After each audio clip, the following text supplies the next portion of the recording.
Yeah. Go get your mom. I'll get mine. We're gonna sell this right now. Hello. Come on in. Grab your tea mugs. Grab your popcorn. Pull up a chair. Get cozy, people. I'm Perdita Felicien, and welcome to CBC Sports Trackside. I want applause. Can someone put applause here? Yes, thank you. Yay, round of applause. I'm so excited to be here and that you're here as well. So every single week, we will be a weekly show that drops every Thursday, 10 a.m. ET. Don't be late. If you're late, I'll be upset. We are going to break it down so it's forever and consistently broke. If you know, you know. Now, you're wondering, who is we? Oh, yes. I have a very awesome co-host. He is fresh off a medal at the World Relay Championships. And not only that, he's an Olympic champion, people. He is an Olympic champion, and he's here right now. My co-host, Aaron Brown. What's up, friend? What's going on, co-host? How you feeling? I'm good. Your hair, I love it. It's new. Talk to me, please. Yep. You like it? You like it? Yes. Yeah, I'm growing it out a little bit. You know, I'm paying it back to a full circle moment. I started this sport out in high school where I had my braids, and a lot of people knew me for that when I was younger.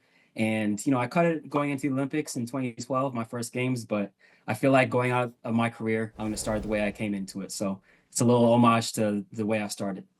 I like this. Okay, you know what we're going to do? See, producers, please listen up carefully, okay? This is a great segment, and we're doing this, if Aaron doesn't mind, okay? We are going to have the eras of Aaron's hair. Every single hairstyle over. You've been on the track really long. Like, what was your first Olympics? 2012? Sir. 2012, yeah. That's an incredible career. So we're going to go back to 2012, and we're going to do all your hairstyles. I feel like you used to have the headband, too. Am I wrong? I still wear the headband. I go back and forth. Sometimes I wear the shades. Sometimes I wear the headband. So, you know, changing up a little bit. I like Give him that. a different look. Coolest man in Canadian track and field, I tell you, my co-host. All right, you ready to do this? Yeah, I'm ready. I'm locked in. You know, we got Brendon coming on the show, so it's going to be exciting. And I'm just looking forward to talking track and field, my favorite subject. Mine too. Let's go.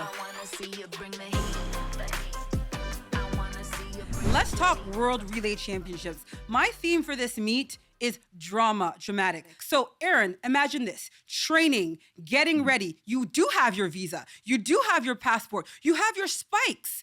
And you get all the way to the World Relay Championships, only not to run. Do you know where I'm going with that? Tragic. I know exactly where you're going with that. 0 for 2 is crazy. The Jamaican team, you know, they ran the first round and they had a botched handoff, so they didn't make the finals. But luckily for them, we had the repechage round. So you think, all right, they're going to try again and qualify with the team, get to Tokyo, and then reset there. But unfortunately, Julian Fort pulled up with an injury, and they didn't get to stick around again. And Kishane, who was on anchor, he didn't get a chance to run. He went 0 for 2. So I mean, he was already in China because he ran in the Diamond League, but still, like, coming all this way just to, be a spectator and have the best seats in the house, but not get to run, that's tough. This is what I'm saying. Like, imagine this. Like, you go there to qualify your team for the World Championships. By the way, they are not qualified as of now because, like you said, 2 times DNF. And if you don't know what that means in track speak, that is did not finish. Lightning struck twice, like you said. So imagine if you're Kishane Thompson and you're on that anchor leg. It happens on the second exchange. You don't even get to put a fingerprint on the baton. Like, no passing of anything. Are you upset if you're Kishane? Like, what do you think he's thinking and feeling? I'm asking you to play psychologist. Sorry, co-host. But, like, are you not pissed off? Yeah. Well, I mean, stepping into his shoes, it's unfortunate. Like, you don't want to blame the team, but at the same time, going 0 for 2, you're like, all right, come on. Like, I'm out here. I want to do something. I'm ready to show what I can do, but you don't get the opportunity. It's tough. So you don't want to get down to your teammates because I'm sure they're already feeling bad. And, there was an injury involved. So that's something you can't predict. But at the same time, it's like, damn, like, I came all this way and I don't get to touch the stick. Like, maybe I should switch to first leg so I guarantee myself I'm going to run. That is an idea. Put him on starting leg, okay? Let's talk about the Jamaican women, they are a dynasty, right? Team Jamaica in the sprints are a dynasty unto themselves. So on their 4x1 relay, they're in that final, of course, and Shelly-Ann Fraser-Pryce has a really good leg. And then Shericka Jackson, who, you know, gets the medal in great contention, 1 or 2, and just can't reel in the athlete from Spain, and also gets walked down, which you never see, by the athlete Success Adouan from Great Britain. To me, that was shocking. And if you saw the look on her face after that race, like, you gotta think in her head that she was like, what just happened? Yeah, for sure. When you get a name like that, you have to, walk some people down and win gold. But like you said, I've been in this sport forever, it feels like, and Shelly-Ann's been there even longer. So she's been dominating the sport for a long time. 2008, she won gold, and she's still out here killing it. But you're used to the Jamaicans being on top of the podium for both men and women. And the women more recently have been powerhouse. And it's unusual to see them not come away with the win. And, someone as dominant as Shericka Jackson, you think, if she gets it in contention, she's going to walk away with it. But it's still early in the year, and she's coming off her injury from last year. So I feel like people are still finding their stride. And, shout out to Spain, a team that I didn't expect to be in the medal contention ever. But they came here hungry. And, when they take the relay program seriously, sometimes that's what happens. And it's manifested in that way. And Great Britain's always good with the batons and passing and stuff like that. So that didn't surprise me at all. It did kind of surprise me that they won, not having Dina Asher-Smith and Daryl Nita on the team. But, they could plug and play. They have a great relay program. They practice a lot. So that just shows their hard work. And they were able to come away with the win. So shout out to them. Absolutely, and no Dina Asher-Smith. So you imagine what they're going to do when Tokyo time happens, right? Like, if they are lethal now, imagine in September, exactly like you said. But yeah, I agree with you with Shericka Jackson. I think she's not fit and she's not in form. Nothing wrong with that. It's that she's not race sharp. And so she's probably coming back from injury and having to race herself into form. And so everybody on the internet's, okay, talking trash about her performance, simmer down is what we're saying, people. Leave her alone. Right. Right? Yeah. All right. I mean, we know this, though, because we've been through it for many seasons. But this is true. those people on the internet, they don't really understand what it's like to go through an entire season, especially when the Worlds are in September. Like, you're not going to be at your best form right now. Just chill, let it marinate, and let the season unfold. That's right. Stop being trolls is what we're saying. Anyways, right. moving along. We got to talk about Team USA because it's the Canadian thing to do. We got to talk about the American tier. The 4x1, like last World Relay Championships, rather, they won 4 out of 5 gold medals. This championship for the relays, 1 gold, 2 other medals. They won the 4x4 mixed relays. Are you concerned at all about this team and what they're doing with the relays? And they just always have bad luck. What are your thoughts? No, I mean, I think that, again, it's early in the season, and comparing to last year, it was in the Bahamas. So it's a lot less travel for them. And I feel like they do a lot better when they have less travel and dealing with time zones and stuff, especially being in China. So I think come Tokyo at the World Championships at the end of the year, you're going to see them be their dominant selves once again. And, they're going to be in contention for all the medals once again. And not everybody was here. So some of the teams that they fielded weren't their best people. So they're going to reload. They're going to be in shape. And just like Jamaica, they're always going to be dominant. So I expect to see them doing great things in Tokyo come the World Championships. I agree, but that's where I have to disagree. I said I agree, but I said I disagree. So what I'm trying to say is basically, I feel like you get me. I feel like their bench is always deep though. Like they always have their like 3rd string, 4th string, respectfully. They still can like pull their weight. But anyways, I'll defer to you. I agree. I'm gonna come back and pull up this tape though if I'm saying. So quickly, a team that did do really well, that very well, is Canada won gold in the 4x1 mixed relay. Like, how exciting is that for Team Canada? Like, you must know and rub shoulders with them all the time. Yeah, I was so happy for them because, the team that we've run, it has been at the same core group for years, especially me, Brendon, and Andre. We've held that spot down for 10 years, and then Jerome's coming in from Tokyo on. And so the young guys who've run pretty fast, we've got 3 guys who've run 10-0 last year. They're all hungry and they want to spot on the team, and especially when they see us win, they want to be a part of that. But, it's hard when we have a team with great chemistry already. So for them to get a chance to get their feet wet, get some experience, and run the mixed relay, I was really happy they got that shot to kind of go out there and prove what they can do. because they're always like, oh, I want to go out there and show what I could do. I don't have experience. Glenmore won't use me because, I haven't ran before. How would I get experience if you guys are always in the way? Well, it's like, well, now you have an opportunity with the mixed relay. Go out there and do your thing. And they went out there and won. So, it's great to have some more depth in the program. In case anything happens, we want to have someone that can step up and, keep us in strong contention. So I was happy to see it. I'm going to put you on the spot here, and you might be a little uncomfortable. You might not like it. But in 2028, this is an Olympic event in LA. So, AB, would you join that squad if asked? Are you interested? Will we see you there? I know. Listen, I'm all about my team, and I'm all about going for medals. So if my number's called, I'm running it. I don't care. Anytime you can get another Olympic medal, I'm for sure running it. So mixed relay, regular 4x1, whatever it is, 4x4, mixed 4x4, whatever. I don't care.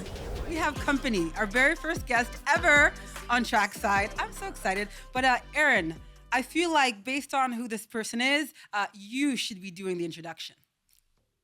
For sure. All right, today I've been running with this guy for a long time, about a decade. He's none other than Brendon Rodney, the true believer, third leg extraordinaire. Brendon, what's up, man? Talk to us. How you feeling?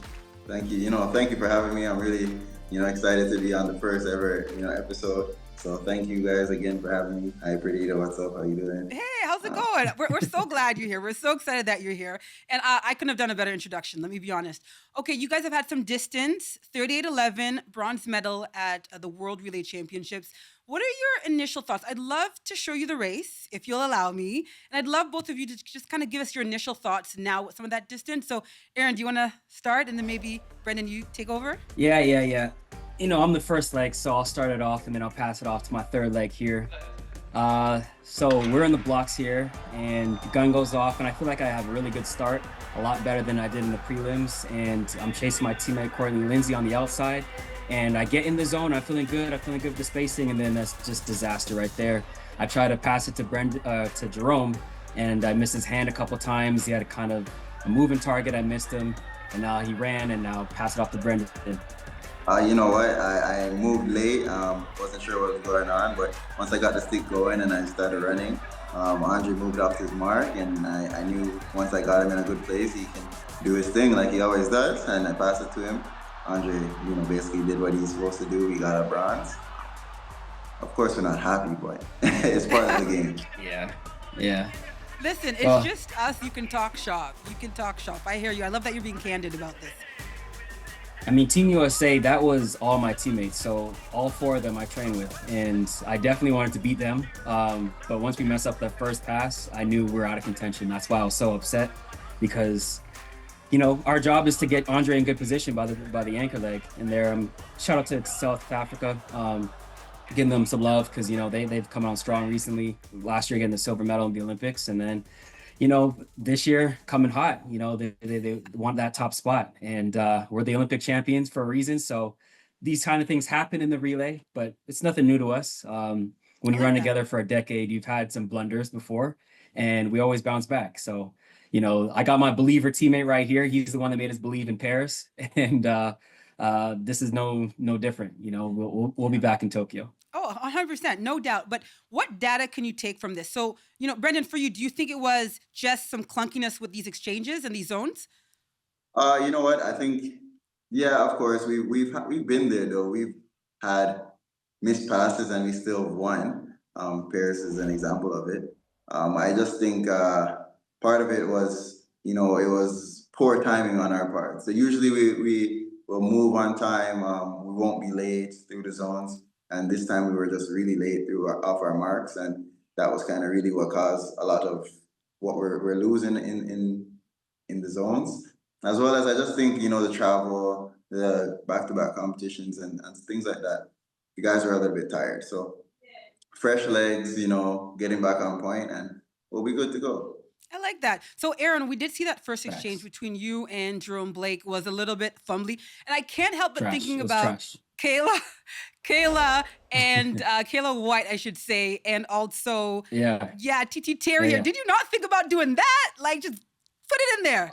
Oh man, honestly, after the first two misses, that kind of rushed through my head. But then his hand steadied a little bit and I was able to get it in there. But shout out to Kayla and TT. Those are two of my teammates as well. So a lot of Star Athletics was at this meet. And I don't blame Kayla. Sometimes when that thing is moving, you got to just grab it and shove it in there. But it is what it is. And Jerome and I will get back to the drawing board and practice more, work on getting it in and having a steady target. Because like Brendon said, we did do this in Paris. It's just I had less misses, so it didn't cost us our gold medal, thank God.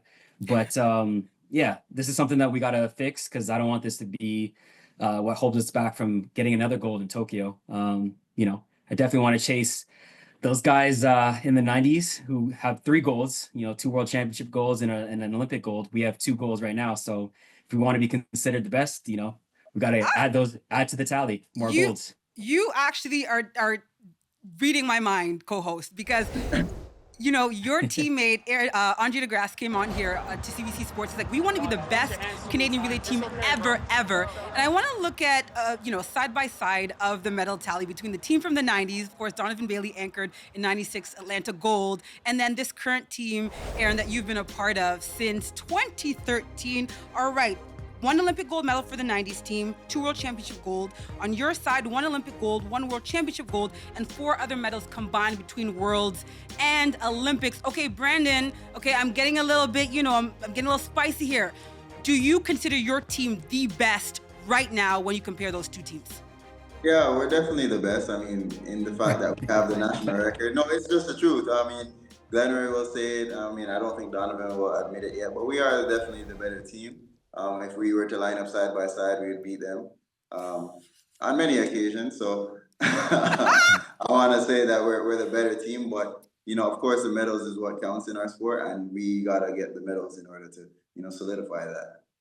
Please, nobody show DB this tape. No one give this to Donovan Bailey. We do not want him to watch this interview. Brendon, watch your back. Watch your back. But I hear you. I feel what you're saying. You have the medals. You have the times. You have those accomplishments. I will say there's something about being the first, and maybe there's some nostalgia for some of us who are a little bit older. Yeah. But I truly believe what you're saying. What would you guys want to do? What's left for you to do, Aaron?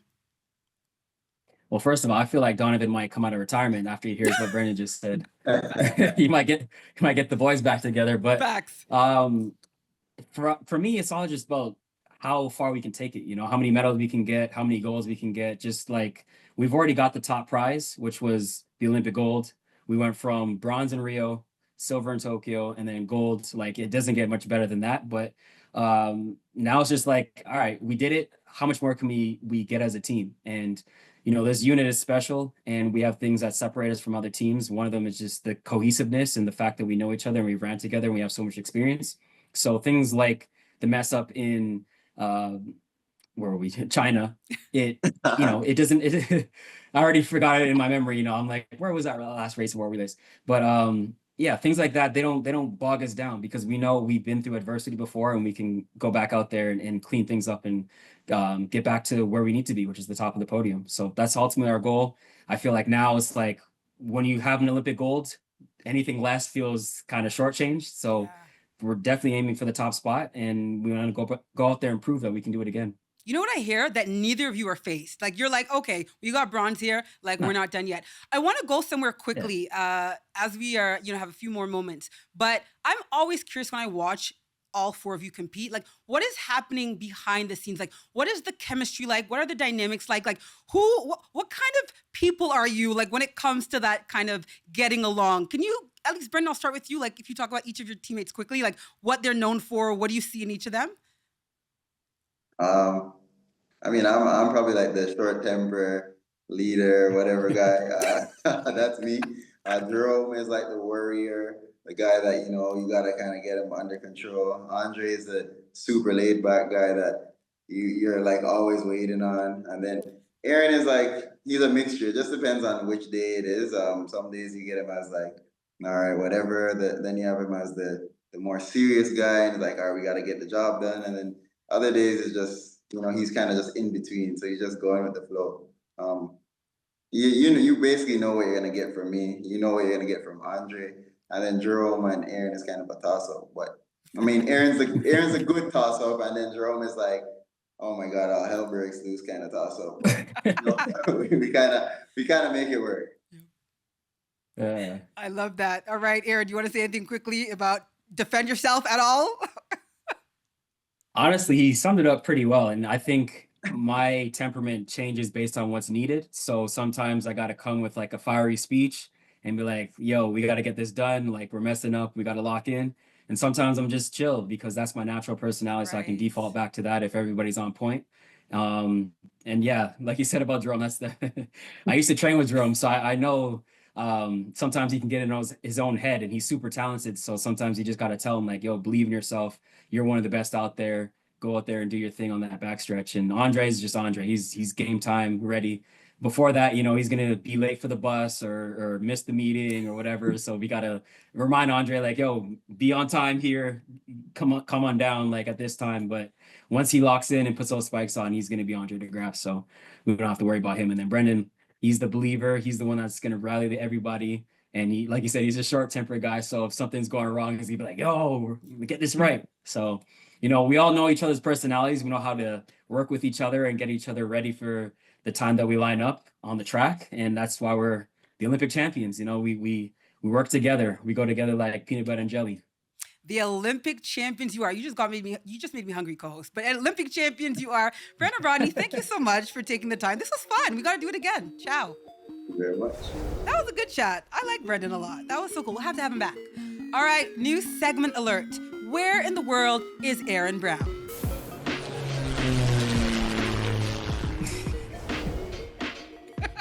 All right, Aaron, where the hell are you?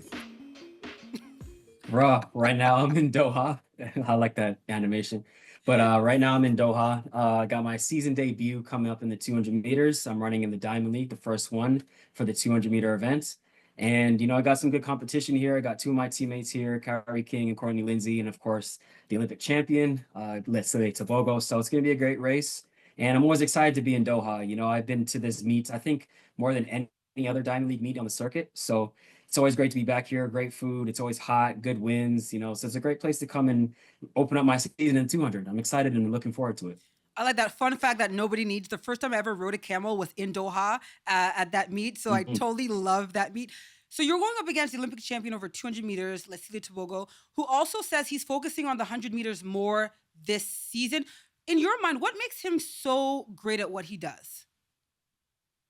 Honestly, I think the fact that he's a triple threat, like a true triple threat, he can, you've seen him medal in the 100 meters in Budapest. We've obviously seen him win the 200 meters in the Olympics, but also what's underrated is last year what he did in the 4x4. He split, I think, 43-1 or something like that. He had a big epic battle with Rai Benjamin, and they almost got the win over the U.S. So he's a very special talent, and, looking forward to many races against him. And, anytime you line up against him, you got to bring your A game. 100%. You can't wait to see what you do there. And you're right. He's such a threat. 200, 400 meters. Reminds me of Allyson Felix, who used to have that kind of depth. Okay, somebody else that is there at this championship is Shelly-Ann Fraser-Pryce, of course, Jamaican sprint powerhouse. She has not been at a Diamond League since 2022. And by the way, she's also the same age, isn't that crazy, as Usain Bolt, who retired in 2017. Now, if you do the maths, that's 8 years. She's still doing it. I want to pull up this video that's been viral. Have you seen this where she's at her son's school and she's racing against the other parents at their sports day and she lights them up? Look at this. Yeah.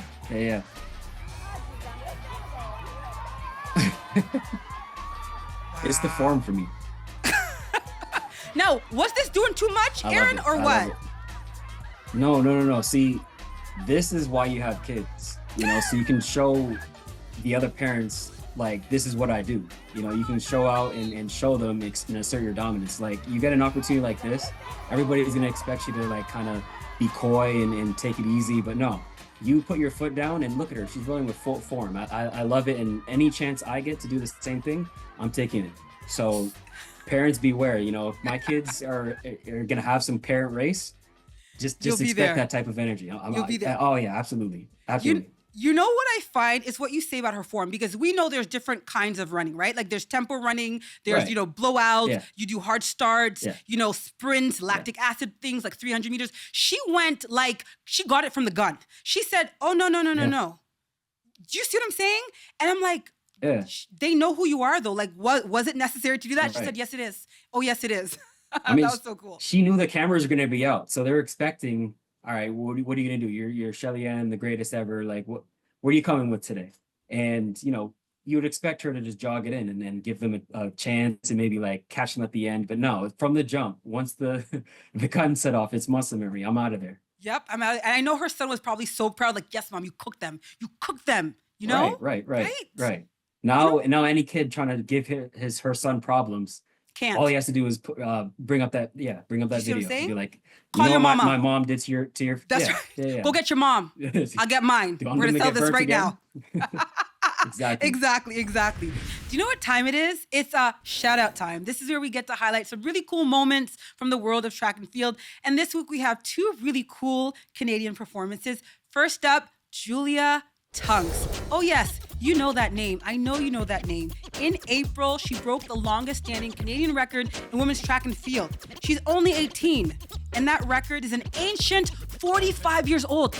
And I can say that because I'm turning 45 years in August, respectfully. Right, Aaron? Like, that is a good record. She reset the distance mark to 62.95. It was 62.72 and stood since 1979. She did that in Oklahoma.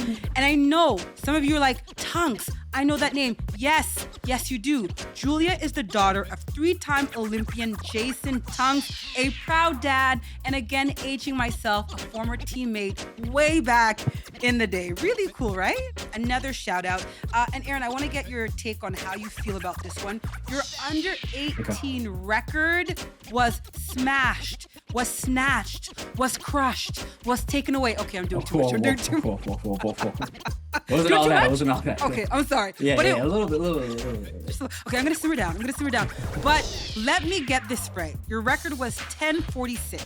It was rewritten to 10:44 by Wyatt Lee earlier this month, right? And it is now gone. Poof. And he's what, 17 years old? How do you feel? First off, congratulations to Wyatt Lee. We've spoken, and I'm in Flying Angels now. I know I was in Phoenix Athletics for a long time, but I'm back to Flying Angels, and he's in Flying Angels. So I found out pretty quickly because the coach for Flying Angels, Coach Justice, was like, "Hey, your record's gone." I was like, "What record?" And she's like, "Oh, you're under 18." I was like, "Damn!" Like, I thought I was gonna have that for a little bit longer, but shout out to him. Congratulations. Records are meant to be broken, and I want to see great things from the younger generation, especially when we step away. We want to make sure that we keep Team Canada at a high level. So, promising future for him, and I'm happy to see it.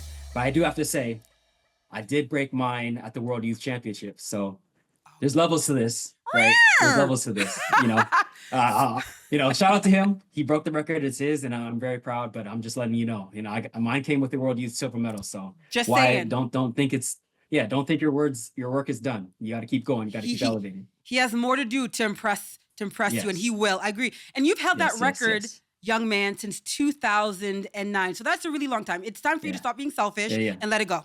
Okay? No. I'm a team player.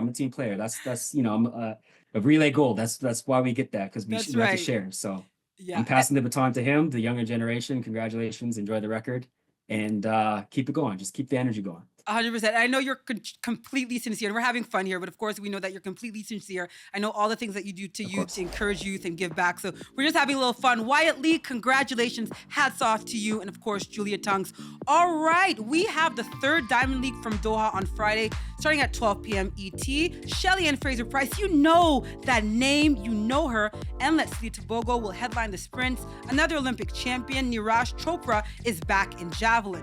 And Canadians Alicia Newman and our very own Aaron Brown, my co-host with the most, will also be in the house. Catch it on Gem.